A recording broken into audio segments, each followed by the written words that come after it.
ஓம் சக்தியே ஆதிபராசக்தியே, ஓம் சக்தியே மறுபூர் அரசியே, ஓம் சக்தியே ஓம் விநாயகா, ஓம் சக்தியே ஓம் காமாட்சியே, ஓம் சக்தியே ஓம் பங்காரு காமாட்சியே, ஓம் சக்தியே பங்காரு வடிகளே ஓம், ஓம் சக்தியே பங்காரு வடிகளே ஓம், ஓம் சக்தியே பங்காரு வடிகளே ஓம். ஓம் ஓம் ஓம். தாயாக தந்தையாக குருவாக தெய்வமாக இருந்து இன்றைக்கு இந்த கலியுகத்தில் நம்மை எல்லாம் வழிநடத்துகின்ற அருட்பெரும் தெய்வத்தின் அருளாசியோடு நீங்கள் இங்கே இந்த பங்குனி உத்தரம் என்று சொல்லுகின்ற பங்குனி பௌர்ணமி நாளில் மிக அருமையாக பௌர்ணமி விளக்கு பூஜையை முடித்திருக்கிறீர்கள். மருவத்தூரில் இந்த விளக்கு பூஜையை அம்மா தொடங்கி வைத்த நாளில் பெண்களின் வேதனைகளும் அவர்களின் மனக்குழப்பங்களும் அவர்களின் குடும்பம் நலம் குறித்த கவலைகளும் நீங்கும்படியாக நான் பெண்களுக்கு தந்திருக்கின்ற பெரிய வாய்ப்பு. இந்த விளக்கு பூஜையில் பங்கெடுத்துக் கொள்ளுகின்ற பெண்கள் வேப்பிலையால் 1808 மந்திரங்களுக்கான விளக்கு அர்ச்சனையை செய்யட்டும். இந்த வேப்பிலையை கொண்டு சென்று யார் யார் கையிலே கொடுக்கிறீர்களோ, பிள்ளை இல்லையே, திருமணம் இல்லையே, வாழ்க்கை இல்லையே, வழி இல்லையே என்று வேதனைப்படுகின்ற பெண்களுக்கெல்லாம் இந்த வேப்பிலைகளை கொடுங்கள். அவர்கள் வாழ்க்கையிலெல்லாம் அம்மா நான் நல்ல மாற்றங்களை தருவேன் என்று சொல்லி அம்மா நமக்கு உருவாக்கி தந்த அற்புதமான இந்த விளக்கு வழிபாடு ஏறத்தாழ நம்முடைய இந்திய சமயத்தில், இந்து சமுதாயத்திலே விளக்கு வழிபாடு என்பது, ஜோதி வழிபாடு என்பது ரொம்ப இயல்பான ஒன்று, பாரம்பரியமாக இருப்பது. ஆனால் அது நம்முடைய வேதனைகளை தீர்க்கின்ற ஜோதி என்பதே அன்னையின் வடிவம், அதன் வெளிச்சம் என்பது அன்னையின் அருள் பார்வை.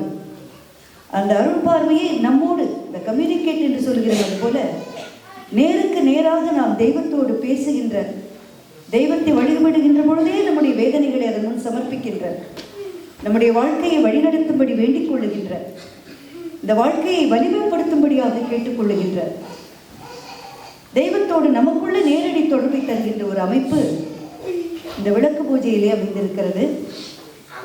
அம்மாவினுடைய எல்லா விழாக்களுமே மருவத்தூர் மண்ணுக்கு வந்து கொண்டு இருக்கக்கூடிய அத்துணை பேருக்கும் நிச்சயம் தெரிந்திருக்கும், எல்லாமே ஜோதிமயமானது. அம்மாவினுடைய எல்லா வேள்வியை முதன்மைப்படுத்தியும் ஜோதியை முதன்மைப்படுத்தியும் அபிஷேக ஆராதனைகளை முதன்மைப்படுத்தியும் இருக்கிற அதே நேரத்தில் எல்லாவற்றிலும் பங்கெடுத்துக் கொள்ளுகின்ற தொண்டு என்கின்ற ஒரு முதன்மை சிந்தனை தான் ஆதிபராசக்தி ஆன்மீக இயக்கத்திலே அம்மா தந்திருக்கின்ற மிகப்பெரிய வழிபாட்டு உறுதி. பெண்களுக்கு மேன்மை தருகின்ற இந்த விளக்கு பூஜையை முன்னிட்டு இதே போல ஒரு பௌர்ணமி உத்தர நாளில், பங்குனி உத்தர நாளில், பௌர்ணமி நாளில் அம்மா எனக்கு சொன்ன அந்த அருள்வாக்கு உங்கள் முன் இந்த சந்தர்ப்பத்தில் சொல்வது மிக தேவை என்றும் பொருத்தமானதும் என்று நான் நினைக்கிறேன்.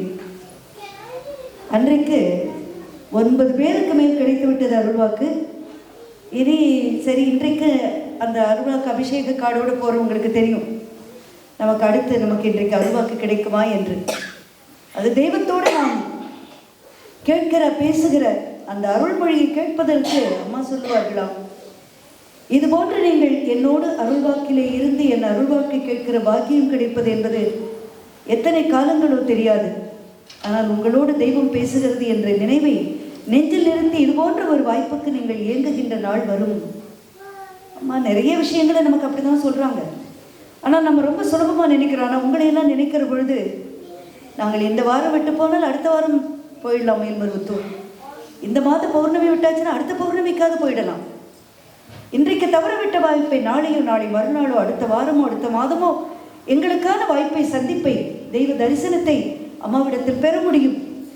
ஆனால் இங்கே இத்தனை 1000 மைல்களுக்கு அப்பால் இருக்கிற உங்கள் மனமெல்லாம் அம்மாவை நினைத்து ஒவ்வொரு சின்ன சின்ன வழிபாட்டு காரியத்திலும் மிக நேர்த்தியாக, மிக கவனமாக, அழகாக அந்த காரியங்களை அம்மாவை நெஞ்சில் நிறுத்தி நீங்கள் செய்வதை பார்க்கிற பொழுது ரொம்ப மகிழ்ச்சியாகவும், அதே நேரத்தில் இவர்கள் அத்துணை பேரும் ஒரே நேரத்தில் தரிசித்து அம்மாவிடத்தில் தங்களை முறையிடும்படியாக விரைவில் இந்த லண்டன் மாநகருக்கு இந்த மண்ணுக்கு அம்மாவினுடைய வருகை நிகழ்ந்தால் எவ்வளவு நன்றாக இருக்குமே. எத்தனை மனசு ஏங்கிட்டு இருக்குது, அம்மா சீக்கிரம் வரணுமா. உண்மையில் என்னுடைய பிரார்த்தனை, அன்றைக்கு உங்கள் முன்னால் நான் வந்து சென்ற பின்னால் நான் நினைத்து கொண்டிருப்பதெல்லாம், வாடுகின்ற பயிரைப் போல வாடி நிற்கிற எத்தனை பேருடைய மனம், நீங்கள் எல்லாம் இந்த வழிபாட்டுக்குள் தான் உங்களை நீங்கள் முன்னிலைப்படுத்தி அம்மாவினுடைய அருள் ஒன்றை மட்டுமே யாசித்துக் கொண்டிருக்கிறீர்கள். அம்மாவினுடைய திருமுகம் பார்ப்பதற்கு ஆசையோடு இருக்கிறீர்கள். இந்த அவதார காலத்தில் அருள் பெரும் தெய்வம் நம்மோடு பேசுகிறது. பேசலையேன்னு தவிக்கிற நிறைய பேருடைய வருத்தம் தெரிகிறது. அன்றைக்கு அந்த அருள்வாக்கை சொல்ல வந்தேனே, 10வது ஆளாக நான் போய் அமர்கிறேன். பெரும்பாலும் அம்மா நமக்கு சொல்லக்கூடிய அருள்வாக்குகளில் ஒரு காலகட்டம் கடந்தால் நம்மை பற்றி, நம் குடும்பத்தை பற்றி, நம் வாழ்க்கையை பற்றி பேசுவதை விட நம்மை சுற்றி இருக்கும் சமூகத்திற்கும் இந்த உலகத்திற்கும் குறிப்பாக பெண்களுக்கும் எந்த வகையிலே அவர்களுடைய வாழ்க்கையை மேன்மைப்படுத்த, உயர்த்த, அதுவும் குறிப்பாக ஆன்மீகத்தின் மூலமாக என்ற கருத்தை அம்மா முன்னிலைப்படுத்துவார்கள். அன்றைக்கு அம்மா சொன்ன வார்த்தை, மகளே, உலகம் முழுவதும் பெண் அழுது கொண்டிருக்கிறாள். உலகம் முழுவதும் பெண் அழுது கொண்டிருக்கிறாள். அவள் படித்தவளோ, பணம் படைத்தவளோ, பதவியில் இருப்பவளோ, உலகத்தின் எந்த மூலையில் இருந்தாலும் பெண் உலகம் அழுது கொண்டிருக்கிறது. மகளே, நீ சந்திக்கின்ற ஒவ்வொரு பெண்ணிடமும் சொல், அவர்களின் தாய் இங்கே மருவத்தூரில் நான் காத்து கொண்டிருக்கிறேன் என்று சொல். எந்த மூலையில் அவர்கள் இருந்தாலும் அம்மா என்னை காப்பாற்று என்று மனதார வேண்டிக் கொள்ள சொல். மகளே, என்னை பார்க்கவில்லை என்றாலும் பரவாயில்லை, என்னை பார்த்தே இல்லை என்றாலும் பரவாயில்லை, பார்க்க வாய்ப்பில்லை என்றாலும் பரவாயில்லை, உலகத்தின் எந்த மூலையில் இருந்தாலும் அம்மா என்னை காப்பாற்று என்றவர்களுடைய மனம் என்னை வேண்டிக் கொள்ள சொல். மகளே, அவர்களுக்கு நான் துணையாய் இருப்பேன் என்ற உறுதியை சொல். 10 ஆண்டுகளாக நடக்காத ஒரு காரியம் என்றாலும் என்னை உறுதியாகவும் நம்பிக்கையாகவும் கவனத்தோடும் கருத்தோடும் என்னை நினைக்கிற ஒவ்வொரு பெண்ணுக்கும் 10 நொடிகளுக்குள் அம்மா வேப்பிலையை கொத்தை ஒரு மடியில் வைத்துவிட்டு அவர்கள் அந்த விரலை சுண்டி காட்டி சொன்னார், 10 நொடிகளில் 10 நாட்களில் நான் நடத்தி கொடுப்பேன் என்று சொல். 10 நாட்கள் என்று சொன்னவர்கள் அடுத்து 10 நொடி என்று சொன்னார்கள். 10 நொடிகளில் நடத்தி கொடுப்பேன் என்று சொல். மகளே, ஆனால் உலகத்து பெண்களுக்கெல்லாம் ஒரு கருத்தை சொல். இந்த தாய் மனம் கசிந்து அம்மா சொன்ன வார்த்தை, என் இடை அழகு, என் கண்ணழகு, என் கழுத்தழகு, என் மார்பழகு, என் தொடையழகு என்று பெண்ணுலகம் தன் உடல் அழகை முன்னிலைப்படுத்தி தன்னையும் தன் வாழ்வையும் சிதைத்து கொண்டிருக்கிறது. மகளே, பெண்களிடம் சொல், எதையெல்லாம் அழகு அழகு என்று நினைக்கிறார்களோ அவையெல்லாம் ஒரு நாள் அழுகும் பொருள் என்பதை நினைவுபடுத்த சொல். மகளே, ஏங்கி நிற்கும் ஒவ்வொரு பெண்ணுக்கும் சொல், இந்த பூமியில் அவர்களின் வருகைக்காக அம்மா நான் காத்திருக்கிறேன் என்று சொல். ஒரே ஒருவரை இந்த மண்ணை மிதிக்க சொல், மற்றதையெல்லாம் நான் பார்த்துக்கொள்வேன் என்று சொல். இந்த வார்த்தை அம்மா சொன்ன பொழுது அம்மாவின் கண்களில் இருந்து நீர் வடிந்து கொண்டிருந்தது. பெண்கள் என்று எண்ணுகின்ற பொழுதே நாம் செய்கிற எல்லா தவறையும், எல்லா குற்றங்களையும், அறியா பிழைகளையும் அந்த தாய் உள்ள மன்னித்து கொண்டே இருக்கிறார். நமக்கு ஒரு எல்லை வைத்திருக்கிறாள் ஒரு தாயினுடைய கருணையோடு. ஏனென்றால் பெண்களுக்கு என்ன அப்படி மருவத்தூரிலே பெரிய மகத்துவம்? எல்லா இடத்திலும் தானே பெண்கள் வழிபாடு, எல்லா இடத்திலும் தானே பெண்களுக்கான இடம் இருக்கிறது என்று சொன்னால் இல்லை என்பதுதான் அடிப்படையான உண்மை. சீர்திருத்த சிந்தனைக்குரியவர்கள் பலரும் பேசியது கூட, இந்த தேசத்தில் பெண்களுக்கான மரியாதை இல்லை, பெண்களை எல்லா இடத்திலும் 3ஆம் பட்சம் 4ஆம் பட்சமாகத்தான் வைத்து நடத்துகிறீர்கள் என்று நிறைய குற்றச்சாட்டு, குறிப்பாக தெய்வ வழிபாட்டில். ஆனால் அம்மா ஒவ்வொரு காரியத்திலும் அவள் சொல்ல வந்திருக்கிற அவதாரத்தை சொல்லுகிற பொழுதே உண்மையான தெய்வ பக்தியை, தெய்வ வழிபாட்டை, தெய்வ ருசியை உணர்த்துவதற்காகவே வந்தேன்.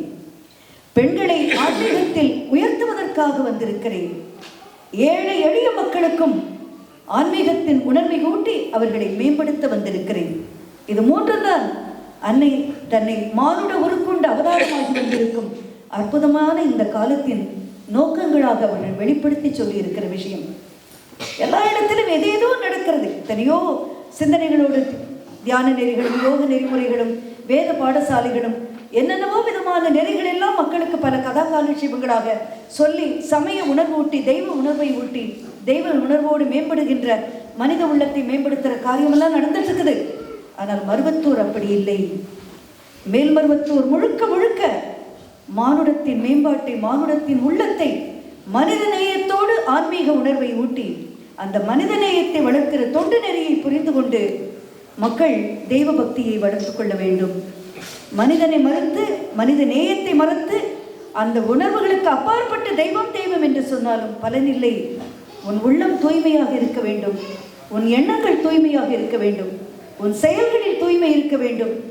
உண்மை, உறுதி, உழைப்பு, ஒற்றுமை, கருத்து, கவனம், ஒழுக்கம், இது இருந்தால் மட்டுமே ஆதிபராசக்தியின் அருளை பெற முடியும் என்பது அம்மாவின் அருள்வாக்கு. அம்மா நமக்கு தந்திருக்கிற பெரிய வாய்ப்பு. நீங்கள் இந்த விளக்கு பூஜை செய்து இதை வணங்குகின்ற இந்த நேரத்தை நினைக்கிற பொழுது பெரும் கொடுப்பினை, பெரும் கொடுப்பினை. ஏன்னா இதை விட பெரிய கொடுப்பினை எனக்கு கொடுப்பினை. இன்றைக்கு இந்த பங்குனி மாத பௌர்ணமி நாளில் ஒரு 2-3 ஆண்டுகளுக்கு முன்னால் வந்திருந்த பொழுது பாரிஸில் பிரியாவாய் இளங்கோவனுடைய மன்றத்திலே அம்மாவின் திருவடிக்கு பாலபிஷேகம் செய்கிற வாய்ப்போடு ஒரு பௌர்ணமி அமைந்தது. ஒரு 3 ஆண்டுகளுக்கு பின்னால் இன்றைக்கு லண்டனில் ஹேரோ மன்றத்திலே அம்மாவினுடைய பிள்ளைகள் செய்கின்ற இந்த விளக்கு பூஜையை நீங்கள் முடித்து விட்டீர்கள் என்றாலும் அதை விளக்கு பூஜையோடு அதை பார்க்கிற வாய்ப்பும், எங்கு நின்று உங்களோடு அம்மாவை பற்றி பேசி அந்த கருத்தை பரிமாறிக்கொள்ளுகிற வாய்ப்பும் கிடைத்தது. ரொம்ப பெரிய விஷயமா நான் நினைக்கிறேன். பொதுவாக அவதாரம் என்பது அவ்வளவு சுலபமாக நிகழ்கின்ற விஷயம் இல்லை. நம்ம நினைக்கிறோம் தெய்வம் வந்துடுச்சு தானே, எல்லாம் நல்லதும் நடந்துடும் தானே, எல்லா தீமைகளும் போயிடும் தானே, ஏன் இது இப்படி நடக்குது, ஏன் அவங்க அப்படி நடக்கிறாங்க, இது என்ன இப்படி, தெய்வம் வந்த நேரம் இப்படியா? எல்லா தெய்வ அவதாரங்கள் காலங்களிலும் தெய்வம் மானுட உருக்கொண்டு வந்த இடத்திலெல்லாம், அது எந்த மதத்தில் என்றாலும் சரி, தெய்வங்களின் வருகை என்றாலும், ஞானிகளின் வருகை என்றாலும், மகரிஷிகளின் வருகை என்றாலும், சித்தர்களின் வருகை என்றாலும், மானுட உருக்கொண்டு மனிதத்தினுடைய வேதனைகளை தீர்க்க நடவடிக்கை எடுக்கின்ற எல்லா கால